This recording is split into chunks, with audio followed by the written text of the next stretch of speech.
What is passion? Passion is the love of life. It is the love of self. Passion is the love for others. And passion is the result of the discovery of God-given purpose in one's life. When you really understand that this is my God-given purpose, that's when you really find passion. And by knowing the true meaning of words, we allow those words to then have a profound influence on our lives. Because I've explained to you before that the real meaning of passion has to do with pain and suffering. The real meaning of passion has to do with pain and suffering. Because every passion requires sacrifice. Every passion requires sacrifice. Whatever it is that you are passionate about, you're willing to sacrifice for. To sacrifice means to perform the sacred. So passion is a form of sacred suffering, sacred suffering. When you're passionate about something, you will do it even when nobody else wants to do it, if you're passionate about it. Passion ultimately means being willing to suffer for what you love. It ultimately means being willing to suffer for what you love. So if you're passionate about music, you're willing to suffer through the practice. You're willing to suffer through the discipline of doing this thing until you can do it. If you love the game of basketball or baseball or football, you're willing to suffer through the practice for the love of the game. Whatever you love, there has to be sacrifice that is a part of it, because passion stretches you. Passion stretches you. It'll push you further than what you would normally go. It always stretches you. And when you discover what you're willing to pay the price for, you discover your passion. When you ask yourself this question, what am I willing to pay the price for in life? What am I willing to pay the price for? And you'll often find your meaning of your life through suffering. I can't tell you the number of individuals who find what they're called to do because of some tragedy that they have experienced in their life. Sometimes when a young child has seen a parent die or grandparent die of a strange disease, that it will make that person actually want to then go into medicine so that they can find a cure and become a research scientist. But it was because of the pain of their losing somebody that they loved. And out of your pain, you find your purpose. Let me just tell you, then remind you of this, that God never ever wastes a hurt. God never wastes pain. May I even tell you that the Bible talks about how God even collects your tears in a vial. He even knows it hurts him when his children break down and cry, and God says, I collect your tears. I take note of it. I remember when you hurt. I remember when you hurt. And sometimes we're crying our eyes out wondering, does God even take note? He's got vials of your tears. Vials of, he remembers. He remembers. Because connected to your pain is your purpose. God lets you hurt in one area so you can bring healing to others in another. The very thing that jacked your life up, you don't want to see that happen to anybody else. So if something happens to your child, you want to work that this doesn't happen to anybody else's child. If you go through this pain, you don't want anybody else to experience that. And out of your pain comes your purpose. Does that make sense to you? It's amazing when you discover what you're willing to pay the price for. It often means you're suffering. But Viktor Frankl said that what is to give light must endure burning. What is to give light must endure burning. You ever notice how a kerosene lamp works? How a candle works? If it gives light, it's got to endure burning. You got to set a fire on it. The wick turns black. The very thing that is bringing light to others, somebody is paying a price of a burning when they deal with that to give light to others. You got to be willing to be burned to try to help some other folks. You will get burned when you try to help people. Have you ever tried to help somebody and you lend them money and they tell you they're going to pay you back and you get burned trying to? Have you ever tried to help somebody else's child and you got mixed up and messed up and you co-signed for somebody and now your credit got burned because you were trying to give light to somebody else, and whatever you realize that whatever gives light must endure burning? Whenever you try to teach other people and then they begin to take what you teach for granted, it burns you. You feel like you get burned because folks don't fully appreciate the effort, the sacrifice that you will have made. Have you ever experienced that in your life where there is a burning when you try to give light to people? You're trying to show people that, listen, the way that you're living is detrimental to your soul. This is detrimental to your health. This is detrimental to your financial future, and they don't care. The very thing that gives light also must endure burning. Compassion, say compassion. C-O-M means with, passion means pain. So when you put it all together, compassion means to suffer with another. It means to suffer with another. Whenever somebody has compassion on you, they are suffering with you. If a child is sick in the night and a parent has to sit up with that child, that parent is suffering with the child. When anybody in the family gets cancer, the whole family suffers with them. When somebody that you love is hurting, you hurt. That's compassion. It means to suffer with. It means to suffer with. It means to suffer with whenever you are with somebody and you feel their pain. That's what real compassion is all about. And this is why the people who understand your pain have compassion on you. Say understand. The word understand, a lot of times, if you don't understand etymology from where it gets its meaning, its origin, understand does not mean to stand under. To understand means to stand among or to stand with. You don't understand people unless you come down from your high ivory towers to where people live and touch the infirmities of the things that bother them. And when you understand, it means that you come down among them. You hear their conversations. You hear their pain. You hear what hurts them. You come down from that. You've seen the program where they'll have a CEO of a company come down and he'll work clandestinely in his own business. He's the owner of the franchise, and now he's working in the franchise. He's been used to being in the corporate office with the air conditioning on, but now he's out in the retail store, and he doesn't even fully understand why they don't do certain things and why this doesn't happen. He's in the ivory tower, but he begins to understand the job when you come there and you have to deal with cantankerous, ungrateful people that you're serving. You will serve people that will be nasty with you, and then they'll make a mistake and then blame you for it. And they'll say, to you, you'll give them what they ordered, and then that wasn't even, they'll say that that's not what I ordered. And you heard them say that. And they made a mistake in their own mind, and they thought that they said something with their mouth that they said with their mind. And you gave them what they said with their mouth, and now you made a mistake. And because the customer is king, you got to act like. And so when you come down out of the ivory tower, and now you are standing with these folks, you understand what it feels like now to be on your feet for 8 hours a day and have a 30-minute lunch break. And you understand what it feels to be like, when you're now you've been in an air-conditioned office, but now you're in a place where it's 100 degrees in there, and you're sweating just standing still. And so there are certain things you never fully understand from a distance. You've got to come and stand among, stand with, until you've been there to know what it feels like. That's why Jesus gave up his mighty power in glory, and he took on the form of a man to come and stand among us. He was born of a woman who was chosen among men. She was chosen among women just to come so that Jesus could come through natural channels to see what it feels like to be human without supernatural, divine, godlike power. And Jesus came and he suffered and was touched with infirmities just like we deal with, so that he could understand us to live the same way that we have to live. That's why he became our preeminent example. He understands us because he has felt our pain. He was stricken, he was smitten, he knew what the poverty was about. He had to be buried in a borrowed tomb that was not even his. He knew what it was to be in dire straits. He knew what it was not to be able to pay his taxes. He had to get his boy Peter who owned the fishing industry to say, Peter, go and look in the fish's mouth and get my money to be able to pay my taxes. I'm in trouble, Peter, and I need you.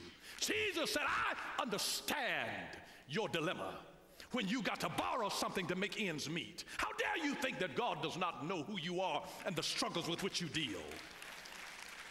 He understands. He knows. He stands with us. He knows what it is to be betrayed by people that say that they've got your back and they're so far behind you, you can't even see them. He understands betrayal. He had a Judas on his own team. He understands what it is to be stabbed in the back and to have somebody to set you up with a kiss and turn you over into the hands of your enemies. And you think that we serve a Savior who does not understand? He knows what it feels like to be in a Garden of Gethsemane, separated from God, praying as it were great drops of blood, because he saw his life before him, and he asked folks to pray for him and came back and found out that they were asleep. He knows what it is to feel forsaken by God on a cross, saying, Eli, Eli, lama sabachthani, my God, why hast thou forsaken me? And you think that we have a God who does not understand our pain and our trouble of the betrayal and of the abdication and of the rejection? He came unto his own, and his own received him not. He was led as a sheep before his shearers is dumb. How dare we think that Jesus does not understand our pain? He knows the darkness of the confusion of not knowing what to do. He knows what it is to be led of the Spirit into the wilderness for 40 days, to be tempted of the devil, to have all hell break loose, and he hasn't done a thing wrong. He knows what it is to be falsely accused. He understands because he came and he walked among us in a wonderful, wonderful way. And I'm glad that he did. But passion that was in his heart, and that's why he has a passion for us and compassion for us. He has extravagant love for us. Passion is what gives us our fire. It is passion. Passion is what makes our life worth living. It is our passion. And let me just remind you that it is better to have passion on fire than to have knowledge on ice. Passion. Viktor Frankl said that this is the core of the human spirit. If we can find something to live for, if we can find some meaning to put at the center of our lives, he said even the worst of suffering becomes bearable. That reminds me of a story of a man by the name of Dim Brinkley. He was a construction worker who injured his back, and he was laid off of his job. And he came home to tell his wife of the plight of what had happened to him. And his wife looked at him, and she said, I don't need you anymore, and nobody else needs you.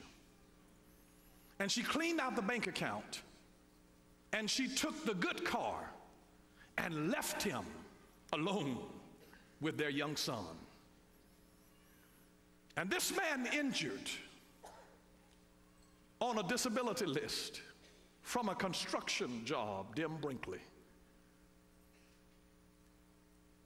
couldn't take the pain of hearing the woman that he loved say to him that, I don't need you and nobody else needs you. And he believed the negative press that came out of her mouth. A wise woman builds her house, but a foolish woman tears it down with the words of her own mouth. And she assassinated her husband without ever picking up a weapon, because she had a switchblade in her mouth, and she stabbed him to death. And he went in the back of their apartments after she told him that I don't need you and nobody else needs you. He goes in the back of his apartment building and takes a loaded .45 and points the barrel in his mouth as he opens. And milliseconds before pulling the trigger, he hears a faint voice in the distance crying, Daddy, Daddy, where are you?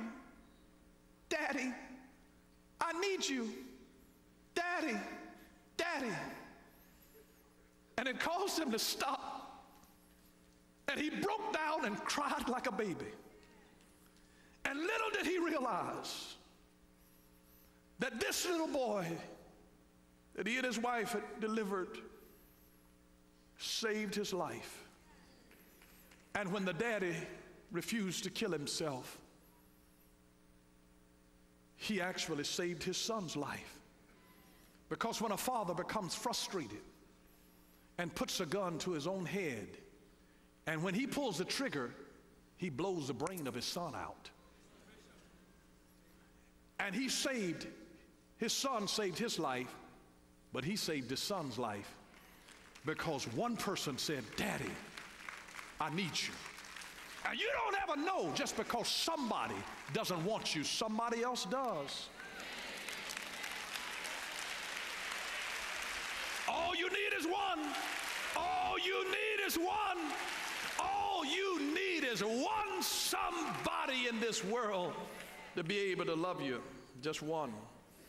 This illustrates another principle that was taught by Viktor Frankl, saying that a man who becomes conscious of the responsibility he bears toward a human being who affectionately waits for him or to an unfinished work will never be able to throw his life away. He knows the why for his existence. And when you know the why, you'll be able to bear almost any how, as long as you know the why. How can you be unhappy or depressed when you know that there is one person in the world who needs your gift? Just one, just one, just one. And when you realize that God puts you here for purpose, you begin to get excited when you operate in that purpose. I'm telling you that when was the last time that you were passionate about spending time with God to the degree that you lost track of time? When you're in a real passion, you lose track of time doing what you love to do. When was the last time that you were passionate about opening your Bible and searching it for truth, to hear God speak to you, reading God's love letter to you? When was the last time that you passionately went to God's word? When? When was the last time that you were passionate about sharing Jesus with somebody? Just sharing it with somebody who didn't know him. When was that the last time? And Jesus was addressing the church at Ephesus in the 2nd chapter of the book of Revelation. He began to commend them on things that they had well working for them and things that were their strong points. But he said to them in verse 4, he said, "Nevertheless, I have this against you, that you have left your first love." You know, and I'm afraid that God has to look at the church world standing on the outside in many instances, knocking on the door and having to remind us, you've left your first love. You used to be crazy about me. You used to not be able to wait to talk to me. You used to be anxious about telling other folks about me. And we've grown cold and have forgotten our first love. We've left our first love. What is it that you used to do when you were younger that brought much joy and fulfillment to your life? You've left your first love. What is it? What is it? What is it that you used to really do that really used to make you charged about life, about making a difference in this world of ours? And you've lost it. What is your passion? Is it music? Is it dance? Is it writing? Is it painting? Is it spoken word? Is it helping people? Is it cooking? Is it organizing? Is it speaking? Is it singing? Is it sharing the gospel? Is it working with children? Is it coaching? Is it mentoring somebody? Is it researching? Is it analyzing? Is it fighting for justice for other people who don't have a voice themselves? Is it rescuing folks that are in danger? Is it spending time with old folks? What's your passion? What is your passion? What is your passion? And what are you doing when you lose track of time? What is it? What activity is it that you're doing during that time? Don't wait for something to happen way down the road. James Oppenheim said that the foolish man seeks happiness in the distance, the wise grows it under his feet. What is it that you would do if nobody paid you? What is that? If nobody paid you, what is it that you would do? Remember that passion is pain. What hurts you to go without? I mean, what is it that you'd really be hurt if you just couldn't even do this? You know, in the United States civil courts, a crime of passion is referred to as temporary insanity. A crime of passion. A crime of passion is referred to as temporary insanity. But here's my admonition to you is don't let your short-term passions destroy your long-term blessings. Don't let your short-term passions destroy your long-term blessing. Because Satan uses pleasure to derail your purpose. He uses pleasure to derail your purpose. So don't be fooled. Don't be fooled. Don't be fooled. What makes you cry? What is it that makes you cry? Harriet Tubman said that I freed 1,000 slaves, but I could have freed 1,000 more if they only knew that they were slaves. And her heart was broken because there were people that she wanted to set free, and they didn't realize that they were in bondage. What makes you smile? What is it that makes you come alive?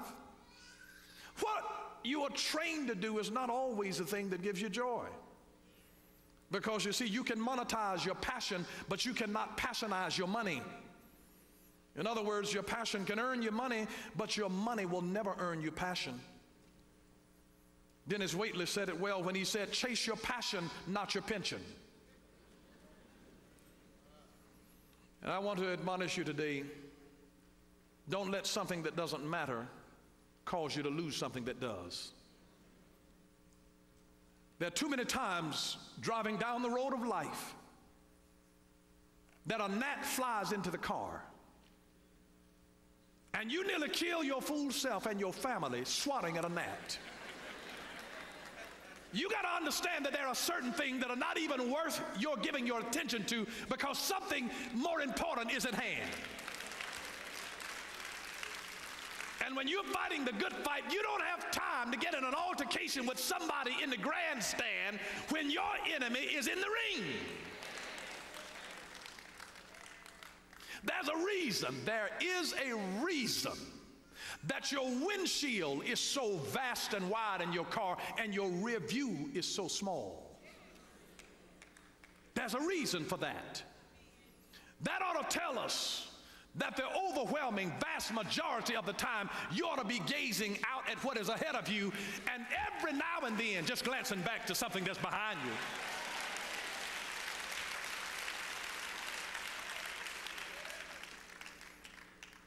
What you may be naturally gifted to do may not be the thing that makes you happy. So I ask you today, what is it that you're discussing when a sparkle comes into your eye and your face brightens?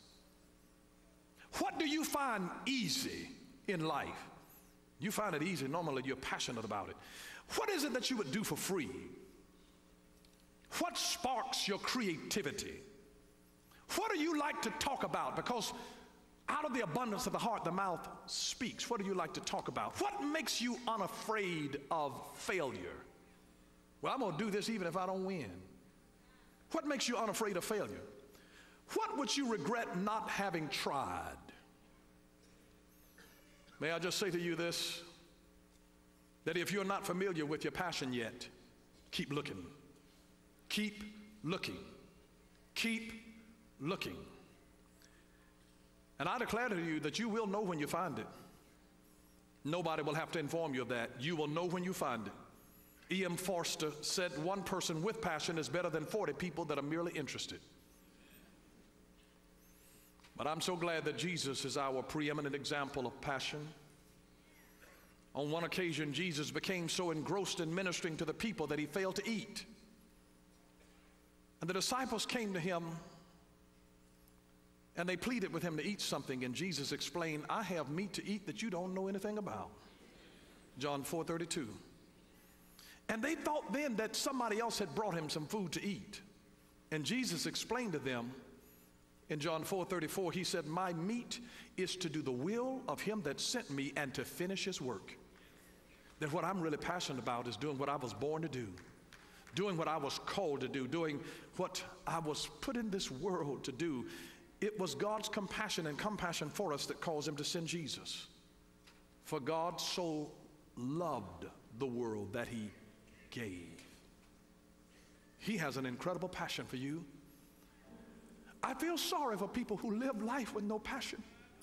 I feel so sorry for marriages that are merely existing and tolerating each other where all of the passion is gone. Jesus is passion epitomized and personified. Passion on fire, passionately loving us with more than we could ever imagine.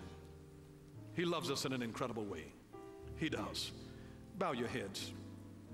Nobody walking, please, just in honor to God. As we reverence him, somebody's shoulders hanging in the balance now. Thank you for being respectful in the house of the Lord. There are those whose lives are hurting, and out of your pain, out of Jesus' pain came salvation. Jesus has already gone to hell for you. Don't you try to go and pay a bill that's already been paid. He's already been down that road. He's already done. He took the pain for you. He took it. He took it for me, and I'm so grateful. We so desperately need him. Today, there are some folks, the voice of Jesus Christ, he said, you know what, I'm married to the backslider, but I hear him crying. I feel his pain vicariously, crying down through the vista of time, saying, you've left your first love. You've left your first love. And I want you to come back to me. I want you to come back. I want you to come back. Now, if you know that that's the Lord Jesus talking to you, you used to love him and be on fire for him. If you've grown cold toward him, people wouldn't even recognize that you're his. And you realize that you're a long way from where you started off, not in a positive light, but you've grown cold towards your first love, and your first love still is crazy about you. Thank you for watching Power for Living with Bishop Dale C. Bronner.